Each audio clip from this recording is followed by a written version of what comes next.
الحمد لله وحده والصلاة والسلام على من لا نبي بعده أما بعد فأعوذ بالله من الشيطان الرجيم بسم الله الرحمن الرحيم وسبح باسم ربك العظيم وقال الله تعالى في مقام آخر سبح اسم ربك الأعلى صدق الله العظيم رب اشرح لي صدری ویسر لی امری واحلل عقدۃ من لسانی یفقہوا قولی۔ سیرت النبی صلی اللہ علیہ وسلم کے احوال چل رہے تھے اور اس میں مختلف اعمال کی باتیں تھیں، درود شریف کے فضائل تھے، اس کی برکات تھیں، پھر دعائیں تھیں، مناجات تھیں، سوال کرنے خدا سے، استغاثہ کرنا خدا سے، فریادیں کرنا خدا سے، اور پھر ان دعاؤں کے تذکرہ میں کچھ باتیں جو زائد آ رہی ہیں، کچھ حدیثوں میں دعائیں خاص ہیں، ان کا تذکرہ تھا۔ آج سجدے اور رکوع کی حالت میں خدا سے مناجات کے سلسلے میں، دعا مانگنے کے سلسلے میں دو حدیثیں ہیں، ابو ہریرہ کی رضی اللہ تعالی عنہ کی اور مسلم شریف کی روایتیں ہیں، دونوں حضرت ابو ہریرہ سے مروی ہیں، عبد الرحمن سخر جن کا نام تھا، اور وہ اصحاب صفہ کے تھڑے پر یا چھپر کے نیچے 35-40 اصحاب نبی صلی اللہ علیہ وسلم کے ساتھ رہنے والوں میں شامل تھے اور بہت زیادہ غریب تھے، اور ان کے ساتھ ایک دفعہ نبی پاک تشریف لائے تو ان کے پاس 2-4 بلیاں ساتھ بیٹھی ہوئی تھیں۔ اس دن تھے نبی پاک نے ان کی کنیت بنا لی ابو ہریرہ، تو اس لیے حضرت عبد الرحمن سخر کی بجائے ابو ہریرہ بخاری میں بہت ملتا ہے، اور نبی پاک نے ان کو دعا بھی دی تھی کہ مجھے تو کچھ یاد نہیں رہتا، کھانا پینا ہے نہیں، گھر بار نہیں ہے، تو آپ نے اس کو دعا دی کہ جولی کرو، اور آپ نے 2 لب بھر کر ان کے ڈالے تو فرمایا انہوں نے سمیٹ لیا۔ پھر وہ فرماتے ہیں کہ جب بھی حضور سے سنا کبھی نہیں بھولا۔ آج اس تشریح میں جو خدا پاک نے قرآن میں بتائی ہے، اور پاکی بولو اپنے رب کی عظمت والے کی،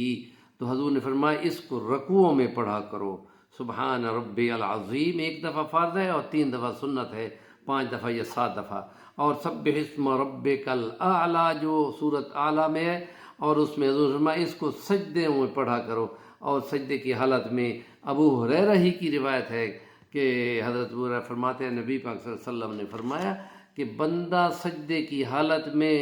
اپنے رب کے سب سے زیادہ قریب ہوتا ہے، لہذا خوب دعائیں کیا کرو۔ اور دوسری روایت جو حضرت ابو ہریرہ ہی کی ہے کہ حضور نے فرمایا کہ میں اللہ سے بخشش مانگتا ہوں، اللہم اغفر لی ذنبی کلہ دکہ و جلہ و اولہ و آخرہ و علانیتہ و سرہ۔ یہ تشریح ہے، حضور علیہ السلام نے فرمایا کہ زیادہ سے زیادہ، اور یہ علماء کے نزدیک یہ فرض معظوم ہے، تو وہ مسنون ہی ہے، جو سنت ہے سبحان ربی العظیم ہی پڑھنا ہے۔ باقی نفلوں میں آپ جب جائیں تو آپ اس میں یہ جا کر زیادہ پڑھ سکتے ہیں، یا الگ سجدے کی صورت پہ بھی جا کر سبحان ربی الاعلیٰ پڑھ کر اس دعا کو کیا جا سکتا ہے کہ فلسطین کے مظلوم مسلمانوں، عورتوں اور بچوں کو بمباریوں سے تباہ کیا جا رہا ہے، تو وہاں آپ گڑ گڑا کر رب سے اپنے گناہوں کی معافی مانگنے کے بعد رب کے زیادہ قریب ہو کر رو رو کر اگر دعا کی جائے تو علماء کے نزدیک یہ قبول ہوتی ہے، اور مجاہدین کے نزدیک یہ بہت بڑی سپورٹ ہو کے آتی ہے، کیونکہ کتنے دیگر مذاہب کے علماء کے نزدیک بھی یہ ہے کہ دعا بہت بڑی طاقت ہے، اور خدا اس سے مدد کے لیے فوراً آتا ہے اور پلٹتا ہے، کیونکہ سورۃ رحمان میں اللہ فرماتا ہے یسألہ من فی السماوات والارض کل یوم ہو فی شأن، وہ سوال کرتے رہتے ہیں زمین و آسمان کی ساری مخلوق اس سے، تو وہ سوالوں کو سنتا ہے، درخواستوں کو سنتا ہے۔ تو سجدے کی حالت میں حضور نے فرمایا کہ اے اللہ میں بخشش مانگتا ہوں اپنے تمام گناہوں کی، دکہ ہو جو چھوٹے سے چھوٹا ہو، دکہ ہو چھوٹے سے چھوٹا ہو، وہ جلہ ہو اور بڑے سے بڑا ہو۔ چھوٹے سے چھوٹے جو صغیرہ گناہ جس کو ہم صغیرہ ہی نہیں سمجھتے، علماء کے نزدیک جو صغیرہ بار بار کیے جائیں وہ صغیرہ نہیں رہتے، کبیرے بن جاتے ہیں۔ ہوشیار باش کیا کرو، اور خدا کی نافرمانی ہوتی ہے، چھوٹی ہو یا بڑی ہو،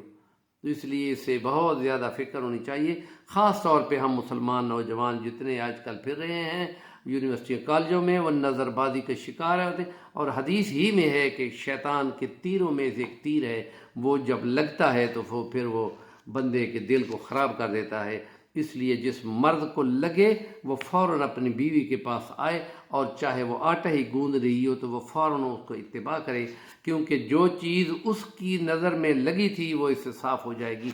اور یہ کہ شروع والا گناہ ہو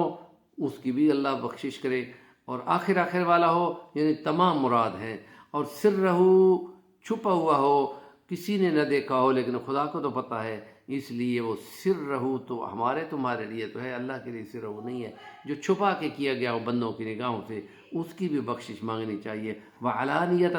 اور اعلانیہ ہوا ہو تو اس کی تو بہت زیادہ خطرہ رکھنا چاہیے کہ جو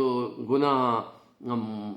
اللہ نے بخشش کا اعلان کر رکھا ہے سوائے مجاہرین کے، جو جہر کرتے ہیں سامنے کرتے ہیں، جیسے گانے گائے جاتے ہیں یا ایسے